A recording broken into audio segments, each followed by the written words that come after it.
Bonjour tout le monde, une nouvelle vidéo que je n'avais pas vraiment prévu de faire, mais il semble que les explications que j'ai données sur comment je travaillais un tampon digital, un digistamp, sur une des dernières vidéos n'étaient pas très claires, ou en tout cas un peu trop rapides, et on m'a demandé si c'était possible de fournir un petit peu plus d'explications. Donc j'ai retourné une vidéo avec, j'espère, plus de détails et plus d'explications, et puis en allant plus lentement.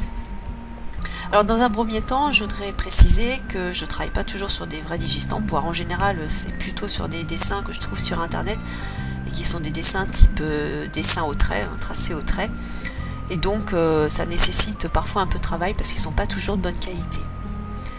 En particulier, d'abord je les vectorise dans Inkscape, et puis j'ai parfois besoin, parce que je m'en suis aperçue que quand on diminuait la taille du digistamp ou bien qu'on l'agrandissait, au contraire, on se retrouvait parfois à épaissir le tracé ou bien à le réduire trop, et on se retrouvait avec des digistamps qui avaient des traits trop épais ou des traits trop fins.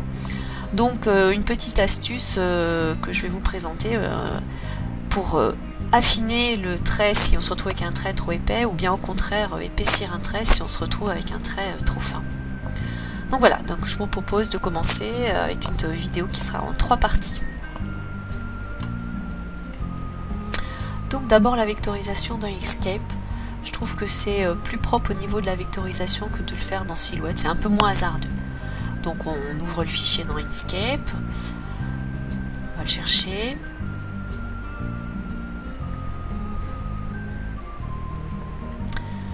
Dans la fenêtre d'importation, on choisit incorporer, modèle lisse, puis on valide. Enfin, normalement, ce sont les paramètres de base. Donc voilà l'importation dans Inkscape. Il faut le vectoriser, donc chemin, vectoriser le bitmap. Donc en général, on laisse les paramétrages de base avec le seuil de luminosité à 450. C'est souvent ce qui donne le résultat le meilleur. Mais là, en vectorisant cette image, je me suis aperçue que non, ça donnait pas le meilleur résultat. Donc j'ai refait une vectorisation et j'ai monté le seuil à 600 et ça a donné quelque chose d'un peu mieux. Voilà, donc on le voit tout de suite, l'image est... Il y avait des trous tout à l'heure et là il n'y a pas de trous. Donc on enregistre le SVG, normalement, et on ferme Inkscape. Dans Silhouette Studio, on importe le SVG, ouvrir SVG. Alors là, j'ai utilisé un tampon avec, un set de tampons avec plein de choses. Donc il y a un peu de travail avant, il faut que je garde que cette partie-là. Donc j'ai scindé le tracé composite pour découper toutes les petites parties. Et puis j'enlève toutes les petites parties que je veux pas en gardant juste cette zone-là qui correspond au tampon que je voulais. On voit qu'il est constitué de plein de polygones, donc une fois que j'ai gardé ce que je voulais, je recrée le tracé de composite pour retrouver le tampon de départ. Voilà. Et donc c'est sur ce tampon là que je vais vous montrer comment je travaille pour affiner et pour épaissir un tracé.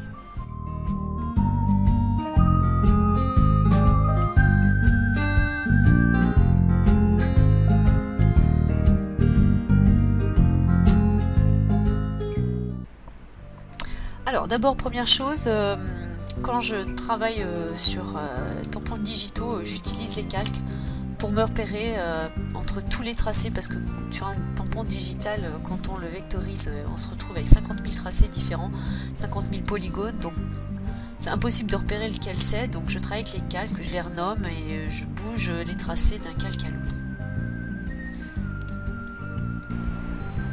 Quand on vectorise un tampon digital dans Inkscape, en fait on se retrouve, donc c'est ce que l'on voit là, avec des traits qui semblent être des traits noirs, mais en fait ce sont des doubles traits de découpe. Donc quand on met en couleur les tracés de découpe et qu'on enlève le remplissage entre les deux tracés de découpe, on voit bien que le trait noir qu'on avait, c'est en fait deux traits de découpe en parallèle avec un remplissage noir à l'intérieur. C'est de ça dont on va servir en fait pour affiner, pour épaissir ce fameux trait noir. En fait, on utilise la fonction contour, et soit on fait un contour vers l'extérieur, soit on fait un contour vers l'intérieur. Et on supprime après la première vectorisation et on ne garde que le contour intérieur ou extérieur. Et ça affine ce fameux remplissage noir.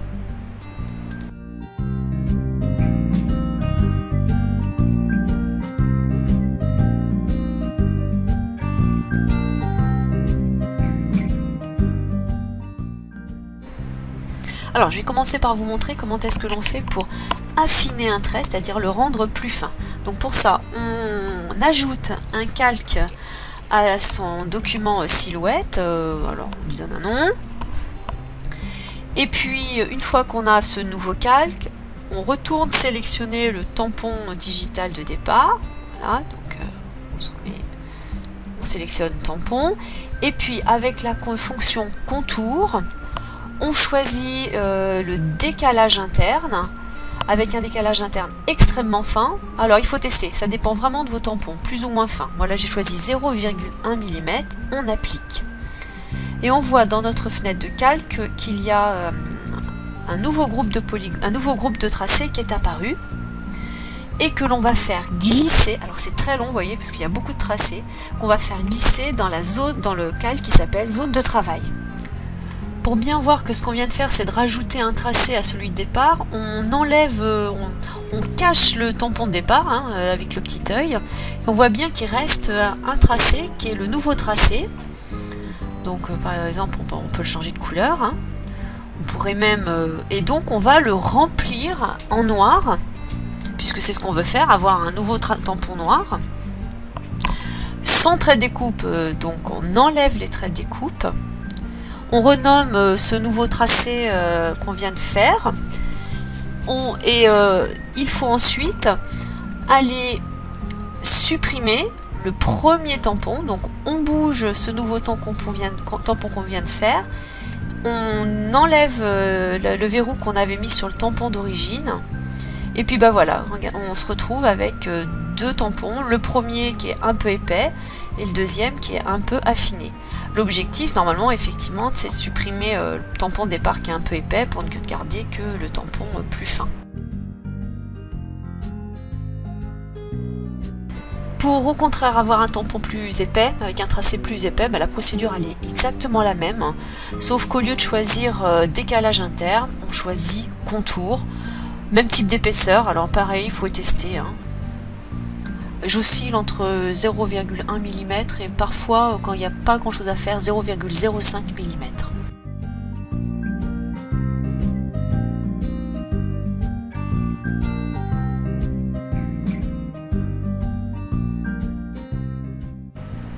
Donc là à gauche, on a le tampon digital avec un tracé épaissi. Tout à droite, le tampon digital affiné. Et puis au milieu, le tampon d'origine.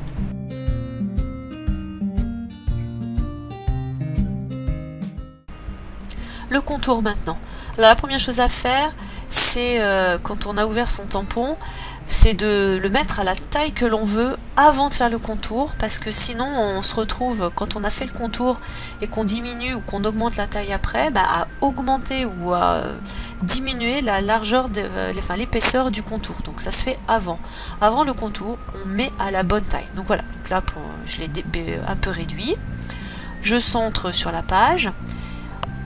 Comme pour tout travail sur le tampon, j'ajoute un calque pour séparer le tampon de départ et le travail que je vais faire dessus avec les contours. Donc voilà, donc je renomme le premier calque qui contient le tampon d'origine.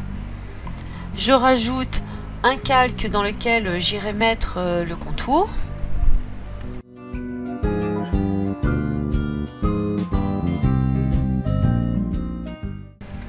Donc on utilise la fonction contour. En général j'utilise un contour de 1 mm que je trouve ni trop épais ni trop fin, mais ça c'est un choix. Voilà. Donc on se retrouve à effectivement le contour tel que l'on veut, mais également tous les contours intérieurs, et c'est cela dont on veut se débarrasser après. Donc pour ça, je vais transférer le contour que je viens de faire dans le nouveau calque, et puis je vais bloquer le tampon digital de départ. Donc on utilise le petit verrou. Le contour que l'on a fait, il est donc dans l'autre calque. On va aller le scinder en tracé composite et là on se retrouve avec tous les tracés. Donc ça en fait un certain nombre, surtout si le tampon est complexe. En général, le tracé du contour extérieur, c'est le polygone qui est situé en haut de la liste et c'est celui-là qu'on va garder. Donc on le transfère dans l'autre calque pour ne pas y toucher.